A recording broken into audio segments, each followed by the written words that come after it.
Hey everyone!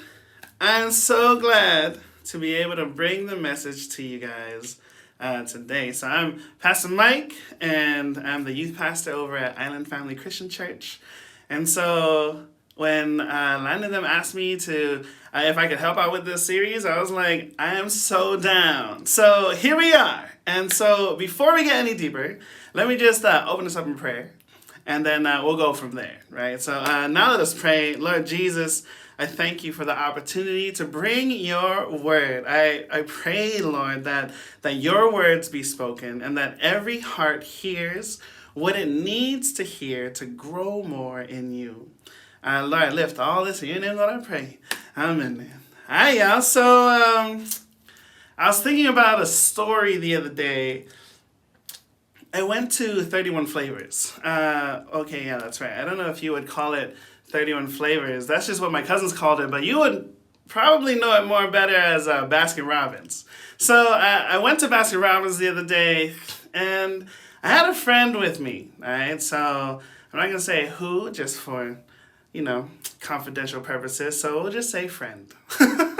Anyway, so we're in line, and you can tell that we were just like ready for some ice cream. I mean, I don't know how you about to go to Baskin Robbins and be sad. You know what I mean? I don't know how you about to go to Baskin Robbins and be angry. You don't ever like, oh man, I'm so angry. Let me go get some ice cream. Like, I don't know if that's a thing that people do. I know it's not what I do. Anyways, we went there and I got myself, was that like a single scoop of mint chocolate chip?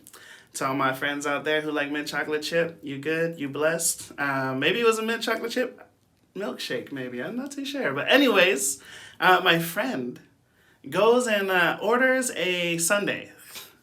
But she's trying to be trying to be a little cheap because when she looks at the menu, she's seeing it and she's like, oh, hey, look. Like, it doesn't say how much bananas cost to add like banana slices. So it says on the menu itself, it says toppings for the sundaes. It has like hot fudge, strawberry, peanuts, sprinkles for like $1.50, right? Then underneath that it says others for $1. So she's like, oh yeah, can I get a regular sundae? And then if you could, please, just like add banana slices. And the cash register cashier comes up and he goes, okay, that's fine. So we look at the bill and he charges $1.50. And my friend just like starts getting a little irritated, starts freaking out just a little bit. I'm just kind of a bystander, And so my friend is just like talking up a storm just a little bit. She's just like, but your menu doesn't say what bananas cost. So why are you charging me $1.50? Charge me the regular dollar. And it started to get a little escalated. And I could kind of see where it was coming from. It was a little weird because like there's only like 50-cent difference. You know what I mean? We're about to get mad and angry over 50 cents. So how this worked was I could see like from the cashier's point of view, like they don't have any control of what the menu says. And for all intents and purposes, I mean, my friend was right. You know what I mean? I don't know how you're about to put that on the menu and it's not even there. So, I mean, she was right, but I was like, hey, let's not get in like confrontation over 50 cents. So I pulled him back because I was just like, oh man, this is like kind of crazy. We didn't come here to be angry. We came here to get some good ice cream and have a good night. But it was crazy because like we went there super happy. We had dinner. We were about to like end out the night. And then what ends up happening is that there's just like irritation. There's like all these things. And so I'm thinking about it, and I thought it was kind of weird that it escalated so quickly. And I don't know, maybe like sometimes you've been in a spot where you're just there, and then like a little coupon, or maybe like something that someone has is just like not true based on what someone said. And so I was thinking back to it, and I'm thinking of how we went there happy, ended up being irritated, and then having to calm it down. And then we left, and it was kind of like the conversation kept going after we left. And of course, because I'm with my friend after we left, I'm like, you right, dog, you right. You know what I mean? You good. Yeah, you're right. But the thing is that it occurred to me that it really wasn't like it wasn't the fact that 50 cents, like that's so little, and like just getting like so angry. It occurred to me that it didn't have anything to do with the 50 cents. It had everything to do with kind of like a broken promise. I mean, if we think about it, like when you go to a restaurant, the menu is kind of like the contract that you have with each other. Like whatever it says on the menu, when it comes to what the item has and how much it is, you kind of like believe that that is exactly what you want. You know, that's like, this is what I'm going to get because it's on the menu. And when it's different, then it feels like, it almost like feels like a hurt a little bit, like almost like a broken promise, right? So it really wasn't worth all of that damage, but it was that promise. And so those empty promises, they can kind of be like a whole thing where like the actual situation is like super small, but the implications of it is like super huge, especially if it hurts you so much. So I don't know, maybe you felt that before. I don't know, have you guys felt that before? Like, have you ever experienced like this space where there was like an empty or maybe a broken promise, you know? Maybe it's like maybe like from someone like breaking your heart, or maybe there's like, if you follow politics, there's like politicians on the stage and they say they're gonna do this, they come on to getting elected and they don't. To maybe even like anytime there's like these broken promises, it leads to like frustration. Like I get irritated, I don't want to do things no more. And so here's the thing though, because I gotta relate this back to Jesus, right? So when I think of broken promises, I think of Jesus, all right? And so, like, Jesus, he was killed, right, during this time of Passover. And so this Passover time, it's basically, it was a holiday that they all celebrated to remember that God always keeps his promises. That was like the thing where like every season of Passover, they would get together and they would remind themselves that God never fails, that he always keeps his promises. And so they celebrated him as a king. But the thing is that at that time, they were expecting Jesus to like win and like get us all out of here. But he ended up dying, and then he was laid in the tomb. So just imagine how everyone who followed Jesus, how they felt. Because like, wasn't Jesus supposed to save them? Like, wasn't he supposed to set them free from Rome? I'm sure they all felt that Jesus should have done this. But he died. Just imagine being in that spot. Like there was this promise that he was going to save all of them.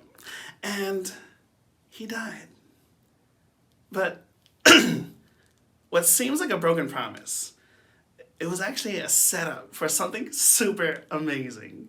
And it was just that Jesus was laid in the tomb, and everyone was like disbelief. They couldn't believe it. They couldn't believe that Jesus was gone. So he was like wrapped in the burial clothes. He was placed in the grave, and there was like this massive boulder that was put into place. And so there was like lifelessness. There was quiet, and everything seemed hopeless. But here's the thing though. The grave could not hold the power of Jesus. This is the amazing part, where it kind of looks like the promises are broken. Let me just dig into this real quick. It didn't happen that way. So check this out now. In 1 Corinthians 6:14, this is what it reads. By his power, God raised the Lord from the dead, and he will raise us also. Man, that is amazing, because then this is another promise. That even though he was in the grave, there's more to come. So I think we should really try to put ourselves, okay? So I need y'all to maybe close your eyes real quick. Now I need you to think of like, get your imagination in place, okay? Put yourselves in the place of the disciples, and they're watching Jesus go through all this. So in Luke 23:44-46, now I need you to continue keeping your eyes closed and just imagine this, okay? I'm going to describe the scene. The Bible teaches that the darkness came over the whole land. It's really dark, all right? Until 3 in the afternoon while Jesus was on that cross. Keep imagining now. The curtain of the temple was torn in two. And then Jesus, he calls out with a loud voice, Father, into your hand I commit my spirit. And when he said this, he breathed his last. So you can open your eyes again. So check this out now. Just try and put your place in someone else's shoes, also known as the disciples' shoes. Once again, they had to see all of these things. Basically, they were watching a promise get broken little by little by little. So the thing is that back then, Rome, they had this thing called crucifixion. And they did this to criminals in order to make an example. And this is like the worst way to go through it, all right? So let me just describe it a little bit. Because you have to understand that what Jesus went through and what the disciples saw, it was like traumatic all over the place. So it was long, it was painful, and it was excruciating. Like every step was just filled with pain. Like every detail was intentionally designed to humiliate and to create like the longest painful thing that you could ever go through. Like this thing would last for days, all right? And then they would make an example by taking them to this hill called Golgotha. And so it means hill of the skull. And they publicly punished him. So when the public would witness these men dying, they would kind of receive like this main message. It's like, don't mess with Rome. Like that was their way of showing examples of like, don't do it because this is what will happen to you. So they wanted to do the same with Jesus, and they wanted to show that their power, while they're all the way up here, Jesus is all the way down here. See, they had no idea what they had put into motion. Now, it might seem pretty graphic of what I just explained, but it was real. Like these are real people going through real things, going through real emotions.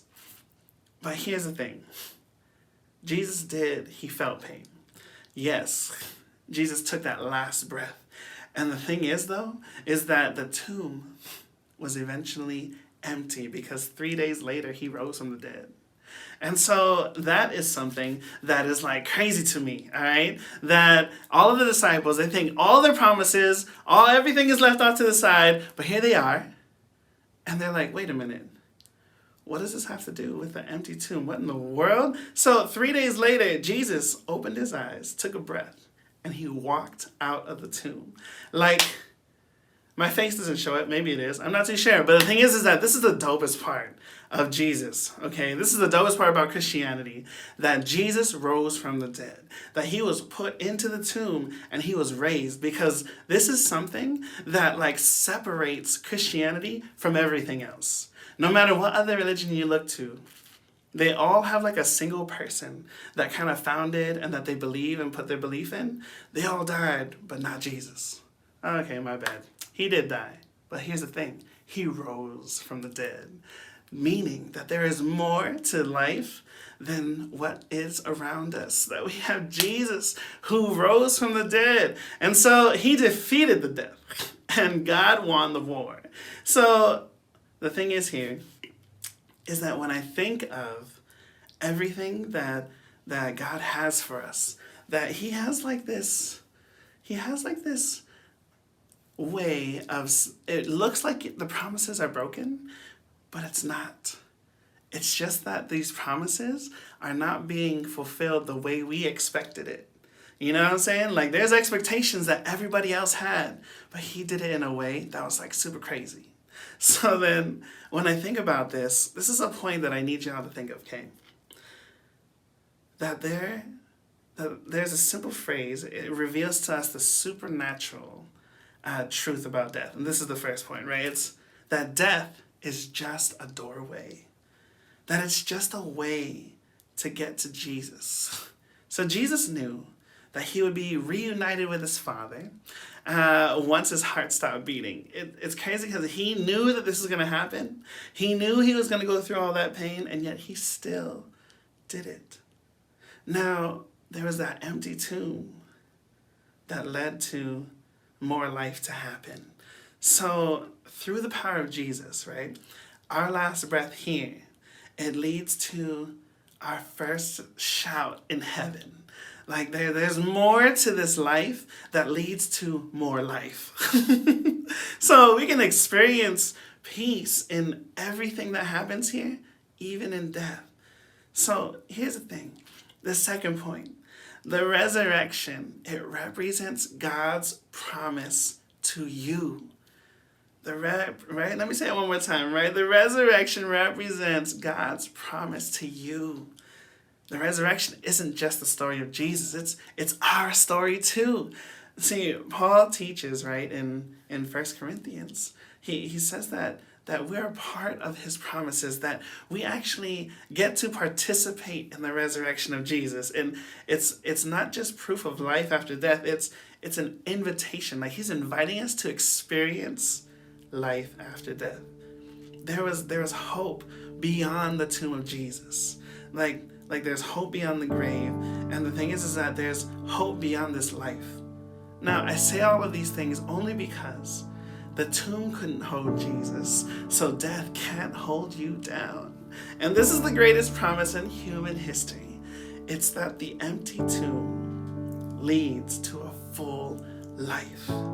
That because of what Jesus did, because of this promise, because of everything that we have going for us when it comes to the family around us, when it comes to the Easter celebration that we have coming up soon, like because of all this, the empty tomb leads us to a full life. Now, I do have to say this one thing, that life after death is amazing. And the life that we have now, we're able to celebrate this life. Love on the people around us because we have a Jesus who has that promise for us. Like, this is the kind of love, this is the kind of thing that we don't just hold to ourselves. We got to share it with people. We have to let people know that promises are here, that Jesus is here, that he has not broken any of the promises. He's still in the works. So family, thank you for giving me the opportunity to just share a little bit, just to talk story, and just remember that one phrase once again, that because of that empty tomb, it leads us to a full life. So now I'll just leave it off to the called leaders to close all y'all in a prayer. Blessings, family.